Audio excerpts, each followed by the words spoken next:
Well, our agenda for today is to have a conversation with our Ely City Clerk, Harold Langowski. I think many of us have noticed the trend that more people are increasingly interested in being engaged with local governance.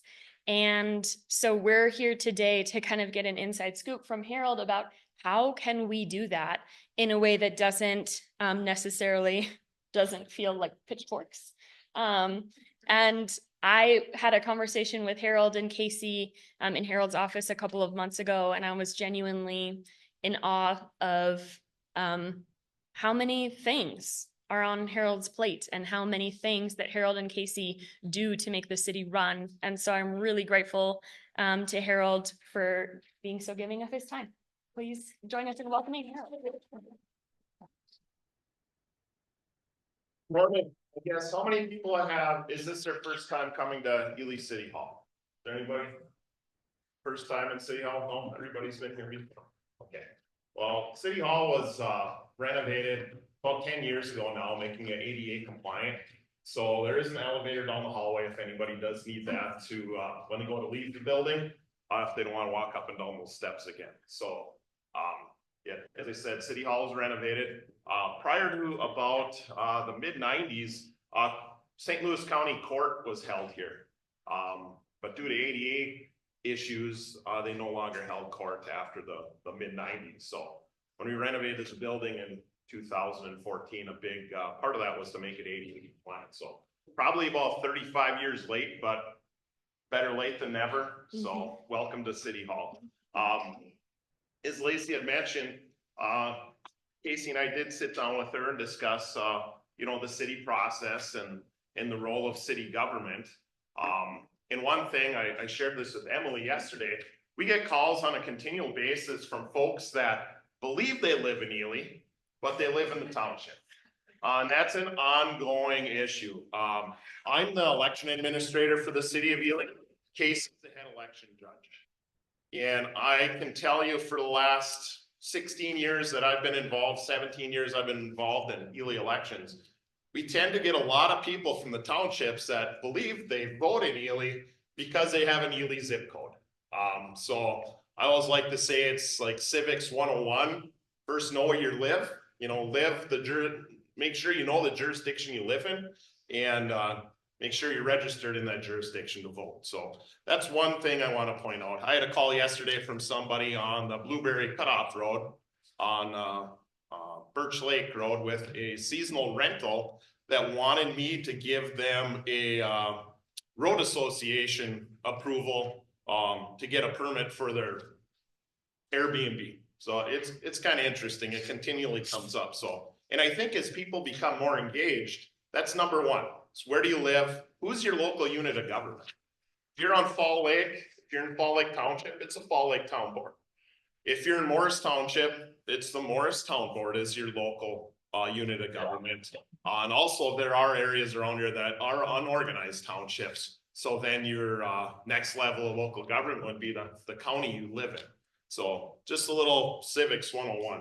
I think you guys handed out the kind of the layout of city committees, commissions, and boards.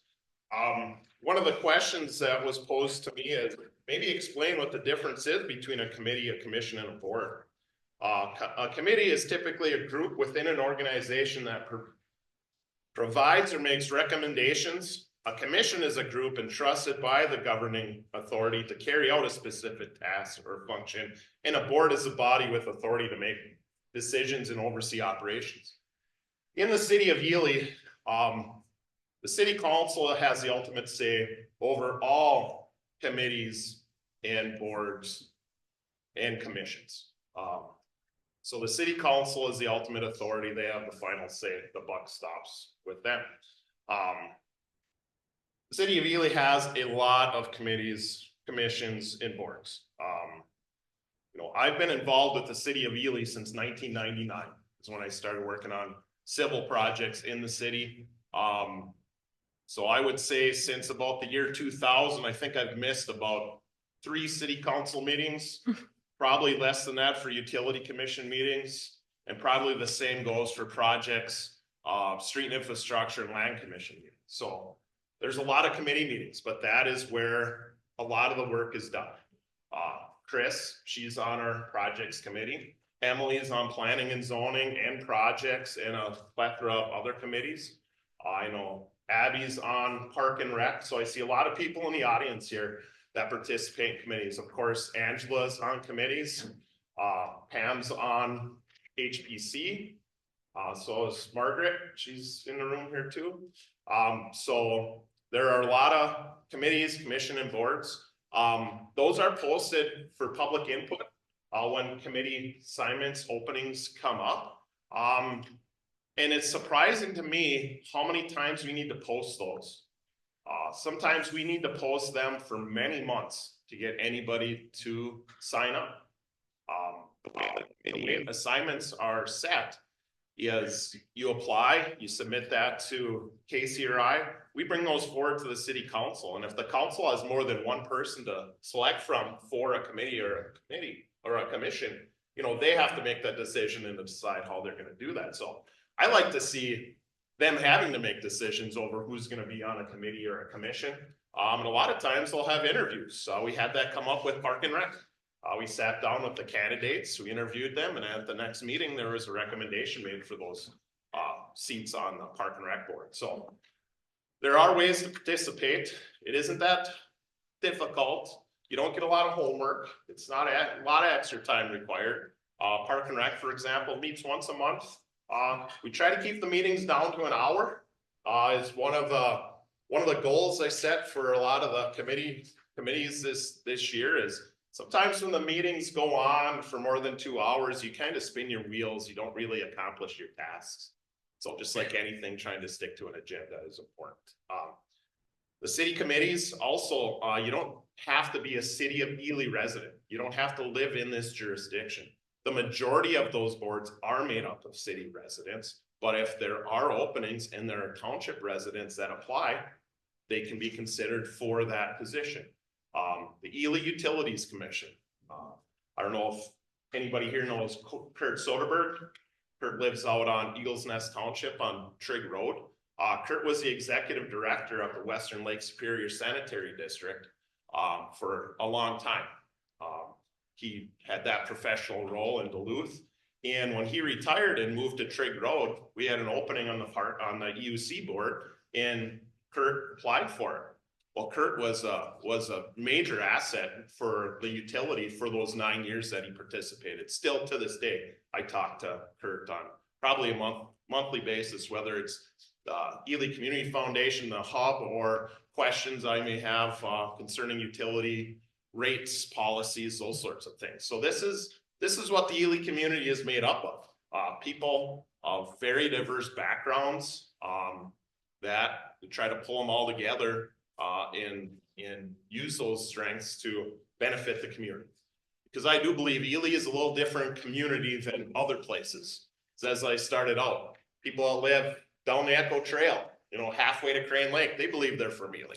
You know, everybody in Fall Lake Township, Morris Township, you know, pretty much all the way. I don't know how close you got to get to Babbitt before you start saying you're from Babbitt. But, you know, all I can say is a lot of people say they're from Ely, regardless of whether they're from Eagles Nest Township, Morris Township, Fall Lake. So I think that's a great thing to have a community that actually punches above their weight class, I guess is the way to put it. Because when we go to St. Paul and we lobby for funding for Ely, Ely's considered more of a regional area than just a small town of 3,200 people. And that's how we're viewed from the legislature, from my point of view, from being down there for, you know, 20 years or so. Mayor Omerza, Heidi, she has served as a coalition of Greater Minnesota Cities, board member and president, the League of Minnesota Cities, board member and president. So she at the state level has participated for a very long time and is very well known. And Heidi is Ely and vice versa. So we have had the benefit for many years of having a very active council down in St. Paul. Of course, right now with Representative Scrubba, Rogers served on the council as a councilor and a mayor for decades. Again, being able to tell that story down in St. Paul is helpful. And also with the committees, you know, you have a say, or you have the ability to influence what is occurring. So how do people get involved in the City of Ely process? What I would say is, number one, if you have an issue or a concern, if you know one of the city councilors, reach out to them, reach out to them, call her, ask her the question. She may not know the answer, but she can certainly get a hold of me. Or just reach out directly to me or Casey or any other city staff that are here in this building. So I would say 99 times out of 100, the concerns or questions folks have, we can get resolved right then and there. They don't need to go up to a higher level, to a committee, to the council. If it's an issue and the first time anybody's hearing about it is a request to appear on the council, you're probably not going to get the response you're hoping for, because there is a process. There are people here available to answer questions or to deal with a concern. If it's a street concern or a snow plowing issue, you know, our number's posted for the Public Works garage. You can call them, you can call me. Troy Elke's our Public Works foreman. You know, we can get on those types of issues immediately. So in your packet, tips for navigating city governance. Again, start with the City of Ely, either myself, Casey, one of the city councilors, and they can direct you to the committee that may be discussing that particular concern or issue that you have. When it comes to the city council itself, to get on an agenda, the council meets first and third Tuesdays of every month. They meet at 5:30. It's a regularly scheduled council meetings. If you have a request to appear you want to make, they need to be in our office by Friday at noon. Then they can be put on the agenda. Casey and I are not here to censor who requests what or what they want to put on the agenda, or if they want to request to appear. But I will ask why they're bringing it as a request to appear. We had a request recently that didn't involve the City of Ely, and my first question to the person proposing it was, have you went to your local township? Have you asked them? And the answer was no, but I'm going to. Well, it should be, yes, I already have, and I'm bringing forward, you know, that same concern to the city council. If it is a concern that's outside of the boundaries of the municipality here, for the council to make a motion on it or make a support for it, it needs to be something that's going to directly impact the citizens of the City of Ely. What happens is when it's something that's outside the realm of what Emily and Angela are tasked to do as a Ely City Councilor, it makes it difficult. Makes it difficult for them to support that request, especially when it's outside the city limits or something that's being taken consideration by St. Louis County Board, the state of Minnesota legislature, or our federal legislators. So again, we have methods, we have contacts. Beyond the City of Ely, we have our state representatives, our state senator, Grant Housechild. I can call him right now and either he's going to answer or he's going to respond back to me within 5 minutes, guaranteed. I'm sure he does the same thing for everybody else that contacts him. Representative Scrubba, same thing. Very easily to contact. If there's issues at the state level, reach out to them. And then of course at the federal level, our state senators and our congressmen, their representatives are very accessible as well. And if you have questions as to how to get a hold of them, call me, call Emily. We've got those numbers. We can get that contact for you. And they do make visits to Ely. And when they come to Ely, take time out to go and meet with them, meet with those representatives. You might not always see a congressman or senators. They may be in Washington, but their local reps are traveling the range on a continual basis, answering questions, answering concerns. And then getting back to the council agenda. At the end of every council agenda, there is an open forum. During the open forum, each person gets 3 minutes to bring up their concern. There are forms similar to this, right here, they're right here. These forms are at every single council meeting. So when you walk in the council chambers, if you feel you want to present something, fill that out. And all you gotta do is get them over to our desks over here at Casey. And at the end, Mayor Omerzo will ask, do we have any requests for open forum? And then, people are allowed to speak for 3 minutes. Don't expect the council to make a decision or to comment on what your 3 minutes presentation was, because that is not how it works. Also, under request up here, and Emily or Lacey put it pretty succinctly here. The requests to appear are for those organizations to present to the council. We've had organizations the council's a member of, League of Minnesota Cities, Coalition of Greater Minnesota Cities, ECR, you name the local organization that wants to come and give the public an update as to what they're doing, and what their tasks are, moving forward. So again, you guys hit it right on the button here, as to what the intent of those times are at the council meetings. To bring a contentious political issue up on the request up here is probably not your most productive use of time. It's just not. It's just going to lead to issues. And if your intent is to get a split vote of the council on support for a certain topic you're bringing up, I wouldn't think you'd want to split support on anything you're bringing forward. You know, just something to think about, and start first with the councilors, myself, Casey, or bring it to one of the committees. The committees that are listed here, commissions, airport commission, pretty self-explanatory, has to do with the airport. Ely Airport, that is owned and operated by the city of Ely. That was built out there in 1970. I don't know how many in the room are aware that the old airport used to be by the cement plant, or the softball fields. That was the old airport.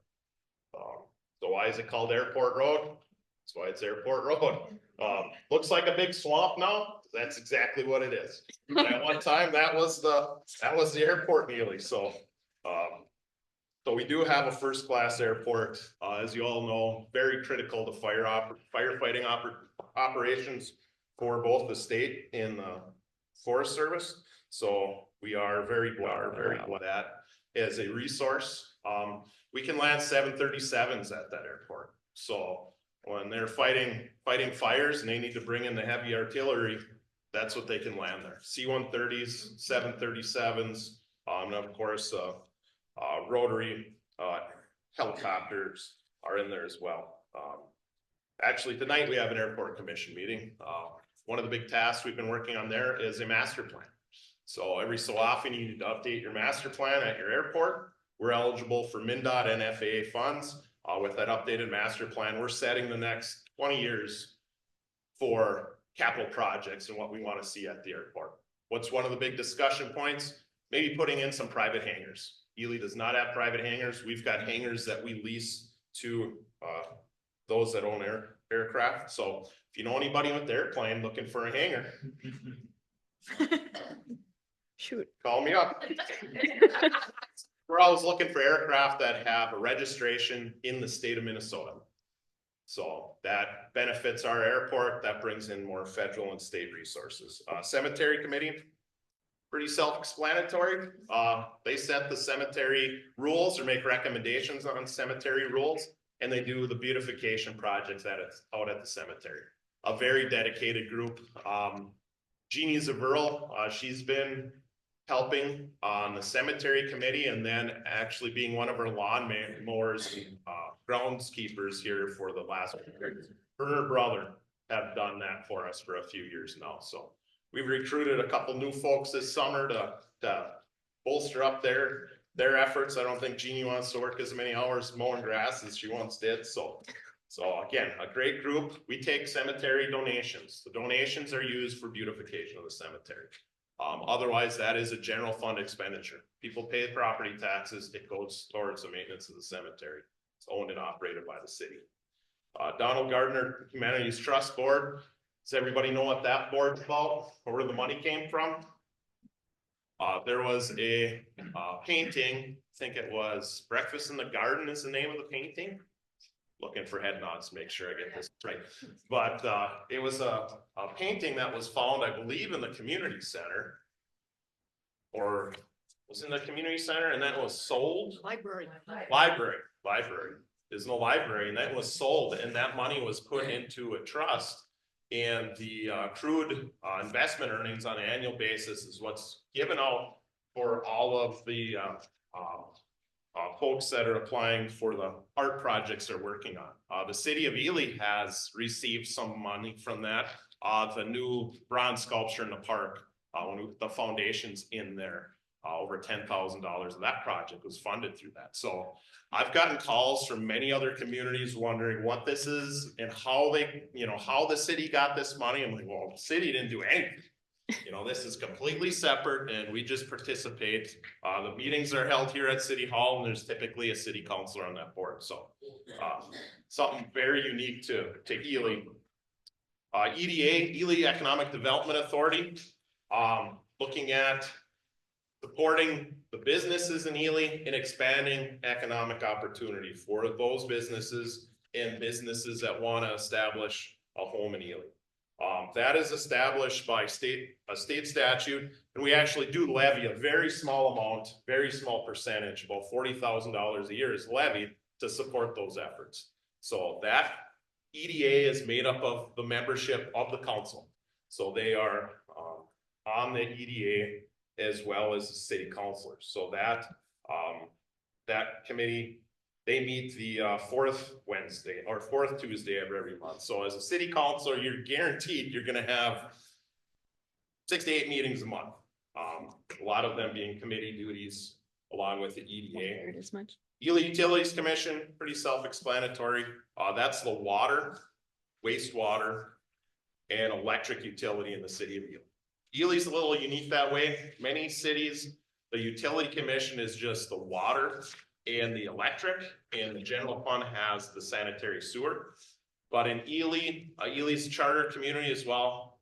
So the way it's been established is the EUC is advisory to the council, but they do make policy and rate recommendations for water, sewer, and electric. Another sidebar, the electric utility. City of Ely, or the Ely Utilities Commission, provides electric service to the municipal boundaries of Ely, plus Brisson's Point. So passes Seaplane Pace, past the Seamers Park Beach. That is also part of our electric jurisdiction. And we also have a power line that runs all the way out to our pump house on Burnside Lake.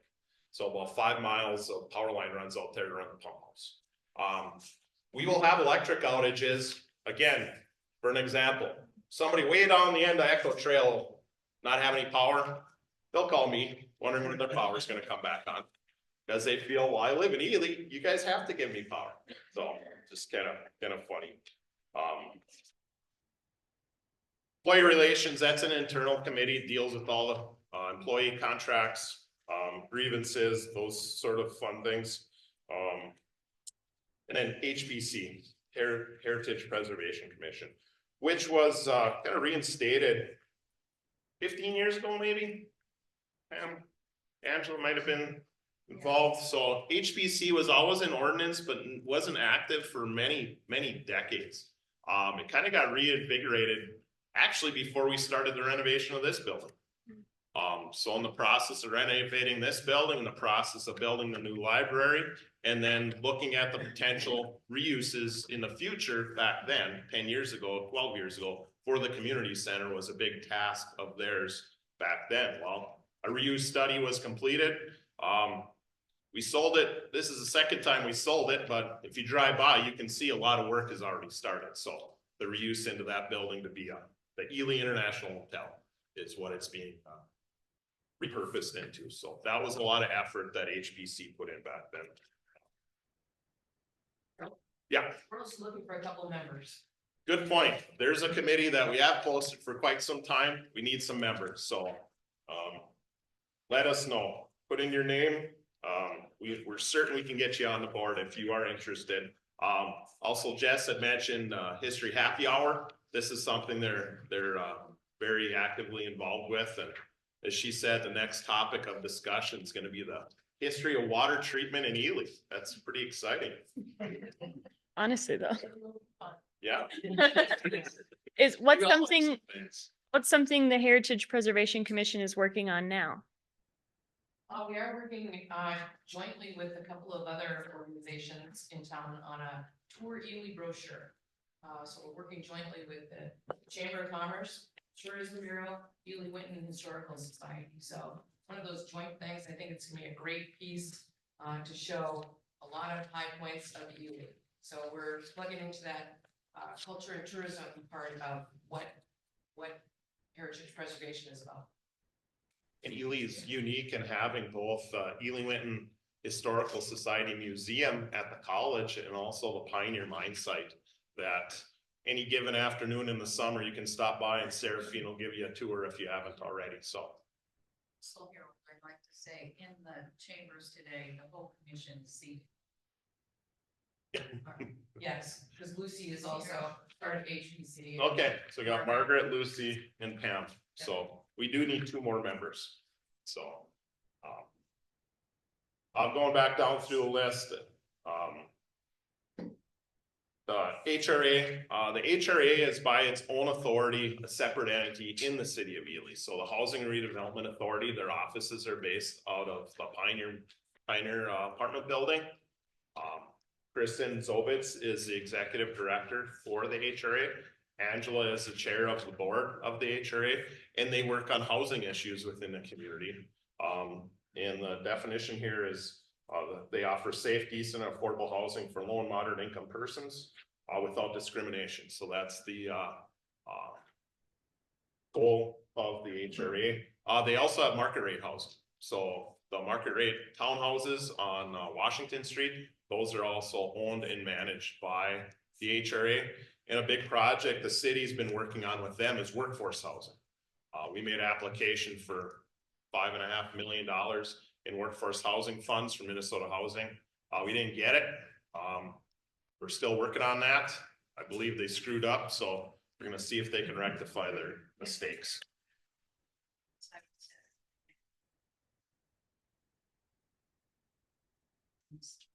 Or lobby at state capitol, and we met with the senators and representatives.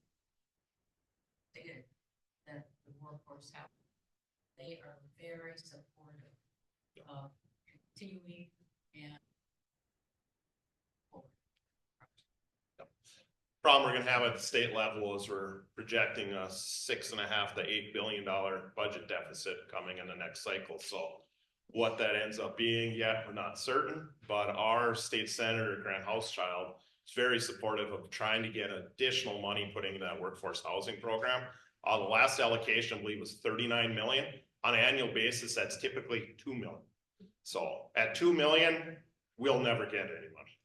At 39 million, we stood a really good chance. We just feel there were some issues in the way our application was scored. So this round, they're trying to get 20 more million into that program. So I feel fairly confident that if they do get an influx of funding, that we stand a pretty good chance. And one thing I can tell you from being involved in Ely for 25 years, we might be told no first time, but we're pretty relentless. So we keep working until we get the problem solved, so. What exactly is the difference between workforce housing, or what is that compared to like apartment building or? Workforce housing is market rate, so it'll be, you know, the going market rate, much like the townhouses are now. And for the workforce housing pot of money, I cannot have any income restrictions. So it's not for low income, it's not for senior living, it's for the core need of the workforce. And that's what the housing would be built for. And actually it would be an apartment building, 37 unit apartment building with garage parking, but the project's $9 million. So of a $9 million project, we need over half of that in grant funds to make it market rate. If we went to build it just strictly on debt, the rates would be double the market, which obviously wouldn't work. Maybe in some communities it will, when they have much higher income, but will not work here. The city of Ely did a housing study with Maxfield Research, which is like an institution that does that. And then they like analyze what is like an affordable apartment in the city of Ely compared to like employment data and things like that. So like, is that accurate? And like, so Correct. workforce housing then is like, they're choosing to build apartments under a certain square footage as opposed to houses that are 3,000 square feet. So it's like market rate housing, but modest in size. And these would be anywhere from a studio up to, I believe the largest unit was either 3 or 4 bedroom in that complex. So again, Mary Gougeot with Maxfield Research has actually done housing studies for us going back probably about 15 years. So we had our previous housing study kind of put under a microscope as to workforce housing, and they looked at the entire market and what that would look like. So still showing that we have a deficit of housing units. It was a big number. It was like 200 housing units over the next 10 years. So with us developing housing lots in Spalding, you know, for people to buy the lot, build a house, that fits a little part of that market, but there's a big part of that market that's just unmet, and it comes down to the cost of construction. You know, to build an apartment complex in Ely, Minnesota, it isn't cheaper than building it down in Minneapolis. Down there, they might be building hundreds of units at one time. We're looking at building 39 units. So we worked with the HRA very closely.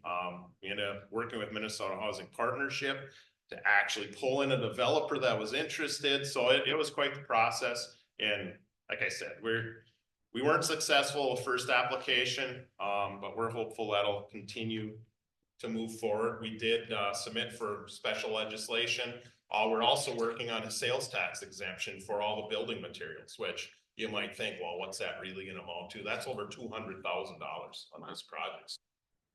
But $200,000 is about the cost of one apartment unit. You know, many people had said, well, we should be building more townhouses. Those townhouses are about $350,000 a unit. So that's the problem. That project, when we put it together back in 2006, the market rate then just barely covered the debt service for that project. Obviously, in the last 18 years, 19 years, now all the costs have gone way up. So again, just these are the things we work on. These are the things that if you go in my office and you go, oh, geez, what's all this paper on his desk? This is what it is.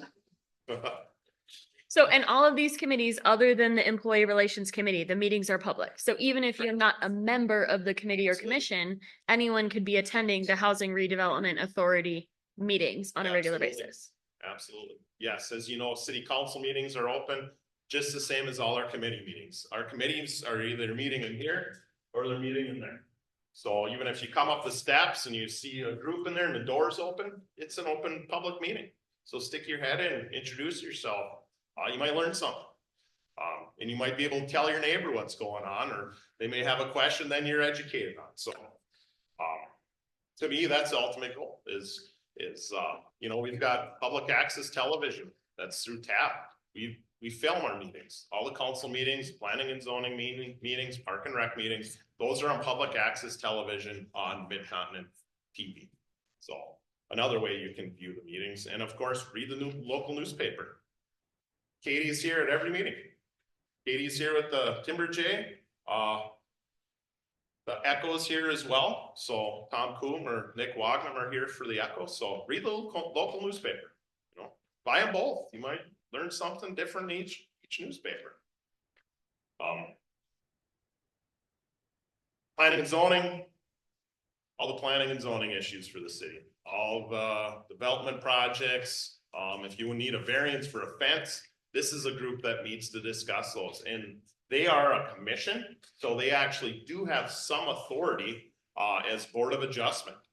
So Board of Adjustment, when it's conditional use permits, variances, those are things that they meet on. Emily's the chair of that. And they meet on, they have their hearings. It's a lot of fun. No, not really. But it's a necessity, and Ely's a community that has zoning authority. Town of Morris, they have no zoning authority. I don't think Fall Lake has zoning authorities. Eagles Nest doesn't have zoning authority. They're all under, their county zoning authority, so it is a big job. Scott Kokendorfer, his office is right behind the council chambers here. He's the planning and zoning administrator, that works on those issues. What's an example of a planning and zoning like decision that? I don't want to be rude, but I'd like variances for like random people's fences doesn't feel super important in my day-to-day life. Like, what's a zoning issue that gets into my lived experience of Ely? Yeah, so one thing the Planning and Zoning Commission works on is the Board of Adjustment hears conditional use permits. And so in the ordinances, which are in your packet where you find the link, you can there are things that are either permissible, like at all times, like you can just do this in this zone, or you need to come and get a conditional use permit. And at that point, we hear different opinions, and then the Board of Adjustment can add conditions to allow people to be able to do that or deny the permit. And so that is something that you can get here and get involved in. Also, the Planning and Zoning Commission makes recommendations over our ordinances to the City Council. So if there's a land use ordinance change, say that chart of uses has hundreds of uses, and we've got probably about close to a dozen different zoning designations. So you are proposing a certain thing in a certain zoning district, you can go to that chart and follow it through and then see if it's allowable use, not allowed, or allowed by conditional use. And if it's allowed by conditional use, that still doesn't mean that that you're automatically going to be able to do it, because it all depends on the conditions that then the Board of Appeal or the Board of Adjustment puts on that conditional use. So it's a process, it's a public process. Again, those meetings are televised as well and then replayed. But And what's an example of like a conditional use would be like, I want to put an ADU in my backyard, an auxiliary dwelling unit? Correct. Or like the chiropractor recently Correct. is like moving her business to her residential neighborhood. Correct. Okay. Other conditional uses have been auto body shop in a commercial district. Well, our commercial district includes, you know, everything you see on Main Street. Well, where does an auto body shop fit? Well, the auto body shop went into a location by Spirit of the Wilderness, had a conditional use permit. They had to follow certain standards to continue to have their conditional use permit. Okay. So that's more of an extreme example, but something that has come up. Will people get conditional use permits to serve liquor or alcohol at their events? That is, you get a liquor license through the state of Minnesota. Okay, sorry. So, I'm sorry. yeah, actually for the bonfire down at Seamers Park, that didn't need a conditional use, but they needed to get a liquor license and they need to provide proof of their insurance for serving liquor during that event. So, no, just another thing where, and if you have a question on liquor license, call Casey, she's the expert on that. So. And it's in the Ely for Ely event planning guide, all of the details you need to have a liquor license for your event. I don't mean to speed us along, but we probably have like 2 more minutes that we could spend talking about boards and commissions. Before questions? I guess in your packet, you can see the rest. The library board obviously makes all the decisions concerning the library. And that is one that I would say operates more like a board, because there's a lot of recommendations that come to the council that the council would go a different direction on. But that's another one. Telecommunication advisory board, like I mentioned, we take the franchise fee that's paid by the Mid-Continent subscribers, and that's what funds the public access television. There's currently a move in St. Paul to try to get a franchise fee on data or internet services as well. Because what's happening is a lot of public access television stations have now started to stream all their content on the internet. And guess what? Everybody's cutting their cord on cable. Now all those communities are losing their revenues that are supporting public access. So we have not done that because we've known this for a very long time, that if you can get it free, you'll probably get rid of your subscription. And then it would be a burden on the tax levy support. So we're hopeful, our state representative is supporting that. So we're hopeful that'll make it through. It'd be a very, very small percentage tax on internet subscribers, but then we could possibly live stream it on the internet because then we'd have some revenue to cover that expense and not, you know, get everybody to cut the cord and then we'd be out. Who do we contact to support that? Did you say that was Housechild or? Yes, both Roger, Representative Scrubba and Senator Housechild. Actually, the council just passed a letter of support last week and we submitted those down to St. Paul yesterday. So those are types of things at the state and federal level that the city council will be supporting or sending letters of support to. And it's vice versa. They're doing something that the council feels is detrimental to the city of Ely, the community as a whole. There's letters sent down the same. But of course, that's at the council's discretion. Tree board, that's a new committee that was formed a few years ago, right about 10, 12 years ago. That is working with the urban forest here in Ely. Mainly it was a committee established to look at the old silver maples. All the old silver maples may not be a surprise or maybe a surprise. They're all going to come down eventually. They're all old. They're all got center rot. So we look at those on an ongoing monthly basis, actually. I'm in constant contact with the tree board when our crew goes out to trim them. They find rot, they find, you know, hazard trees. But as part of that is they're replanting the boulevard trees too. And I think if you go around and look, a lot of those trees that have been planted in the last 10, 15 years are really starting to fill in the spaces. So that's another board that always needs volunteers. The mulch day, that's a day put on by the Friends of the Ely Trees and the Ely Tree Board. So participate. With that's pretty much what we have for committees. I also included our organization chart. This is something that, you know, always gets asked whenever we apply for a state grant. They ask, what's our org chart? A lot of boxes on there. Actually, I don't have it, so let's see. I'll steal James's here. The blue box at the top, that's city council. Then the orange boxes below that are, the first one's me, the second one's me, the third one's the utility commission, the fourth one's me, the fifth one's the police, the next one's the fire chief, and then it's the library director. So my position with the city of Ely over time has changed considerably. I originally worked for the city as a civil engineer, city engineer. I worked for RLK Casisto for John Jamnick. I've been the city engineer for probably 25 years or more, probably more than that. So I worked for John as a consulting engineer, working for the city of Ely for about 9 years. When I got hired, I was hired to be the operations director. So the operations director was in charge of the utilities and public works. Prior to that time, there used to be a superintendent of public works and the electric utility and a general manager of the utilities. Kenny Hegman, if you remember Kenny, he was the superintendent, and Terry Jackson was the general manager. Upon their retirement, they combined those duties in one job. And I was naive enough to believe I could apply for that job and cover those duties. So that's how I started, working for the city full time.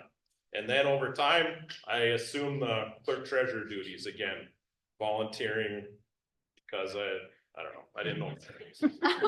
So, but no, you can see these departments are public works. The first one on the left is public works. So we got a public works foreman, and then beneath that are the operators and the mechanics that you typically see out along the roads, maintaining the equipment, doing the park maintenance, all of those things, taking care of the ball fields at the softball fields.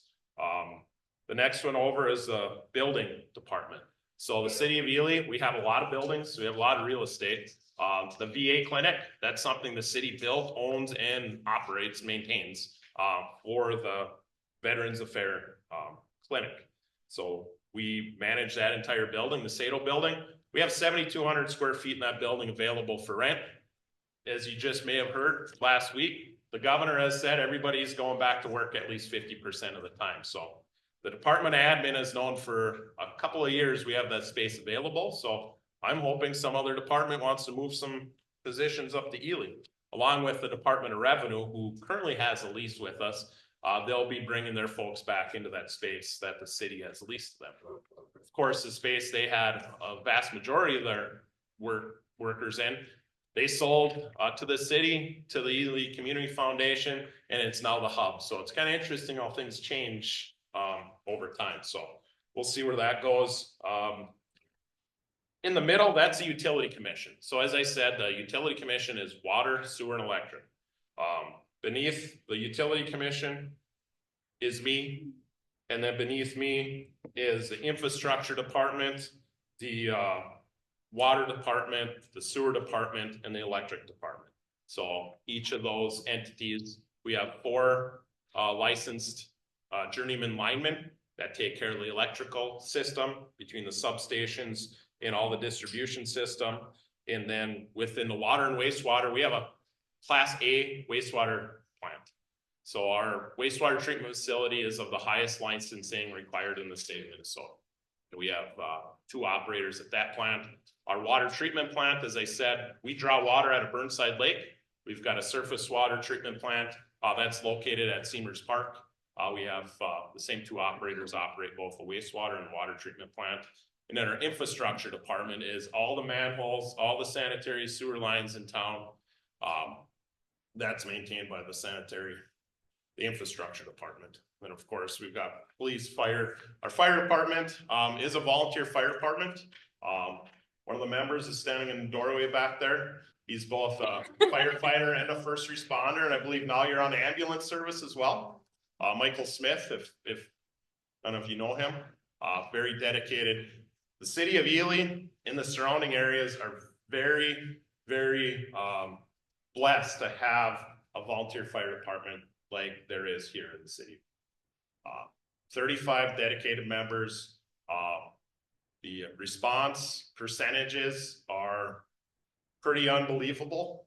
You know, the amount of calls that these folks make it to working full-time jobs in the community. So I'm glad you came, Michael, because that's what the Ely citizens have for a fire department. So that's great. And then of course the library. It's our library. Rachel runs a very, very good library. Rachel and the library clerks over there. I don't know how many realize how wonderful of library they have. As far as the programs they run and the accolades they receive on an annual basis. So again, it's you know, just looking at this org chart, this is a team that provides all the services in the community. So and a lot of these services are a benefit to all the surrounding townships as well. Library being one. I think about 30% of the circulation in the library is from folks that don't live within the municipal boundaries. The ambulance service. One question in here was, how does the city of Ely participate with other local governments? The ambulance service is a joint powers agreement between Fall Lake, Winton, Morris, City of Ely. That is funded by a per capita payment out of each one of those governing bodies. So that money is taken and then given to the ambulance service to operate.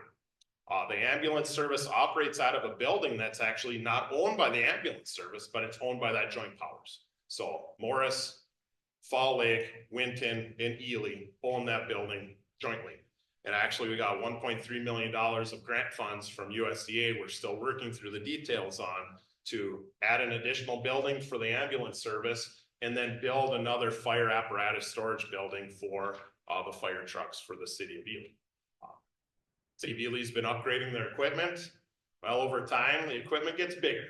So here, this is the main fire hall here at City Hall. You know, this building was, I believe, 1929.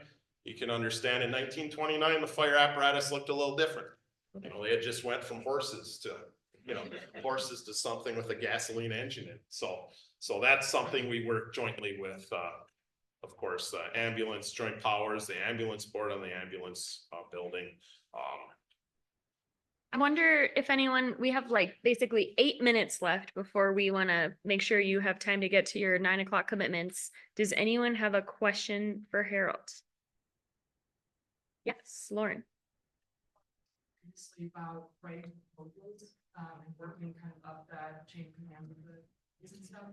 Is there a way to find blank proposals or ones that have been previously written that are similar to what we're looking? I don't know any of this verbiage, how to present anything. Is there a place? Very basic. Just very basic. You can write it up on one of these requests up here forms, just basic, you know, who, what, when, where, and why. You know, that's about Is that a all. Word document, there's no. Yep. Blocks to fill out? Nope, just bring it forward. I think your concern, we're bringing to the projects committee Yes. here next Monday. So perfect example, just, yeah, fill it out. You can email me it, or you can just bring it in handwritten. We print it, yeah, we're done. And Chris and Emily that are on that committee, we always have, we have a lot of projects that we're going through, but that's a committee that meets every month, and it's very simple. They don't have to be, doesn't have to be a essay, just these are the who, what, when, where, why. Katie?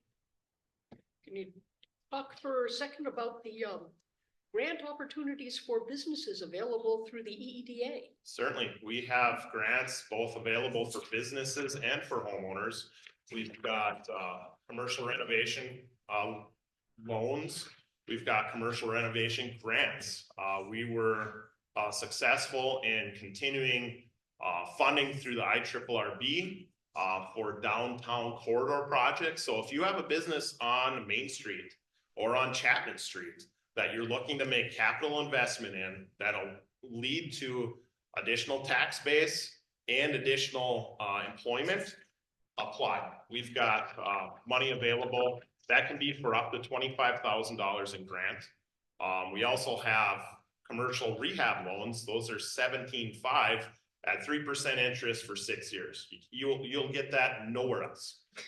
So they're pretty well subscribed, but we do have money for everybody that comes forward that qualifies. Same thing with homeowners. If you're looking at doing a roof, looking at doing a furnace, windows, those sorts of things, come in, get an application. There is an application fee, so you have to be serious. You can't just be fishing for funds. So we do have an application fee on those, but those are on our website. On the business side of things, we have John Fido, who works as our economic developer, and also with Emily at the Entrepreneur Fund. So we can pair with a lot of these other programs and help businesses get those improvements done. AOA is another one. BURP, Business Energy Retrofit. Just about every building you've seen renovated in this town in the last 10 years has gotten a BURP grant for $25,000 to do windows, insulation, furnace upgrades, those sorts of things. So just contact us. And our July event is gonna be talking with John Fido about Economic Development Authority. Yep, the July Ely for Ely program. Yeah, Margaret? You've got, it's not glamorous, but early in May, we've got you can go to the park with all the stuff. Mm-hmm. Share that. Yeah, we do the Ely cleanup days every year. It's for 2 days, typically a Friday and a Saturday up till noon or until the bins are full as a cleanup day in the park. You do have to bring proof of your residence. So if you live on Fall Lake, you don't live in Ely and you can't bring your garbage to us. This is the stuff in your yard. Yeah, this is the stuff in your yard, the broken lawn chairs, things that maybe your neighbor considered blight. You know, maybe you don't, but your neighbor might. This is an opportunity to get rid of it. So we'll have Public Works folks. That'll be posted here coming up. I believe it's the weekend before opening fishing. We usually try to get it in the timeline where it's going to be warm and there's not going to be any snow, so people have the ability to utilize that.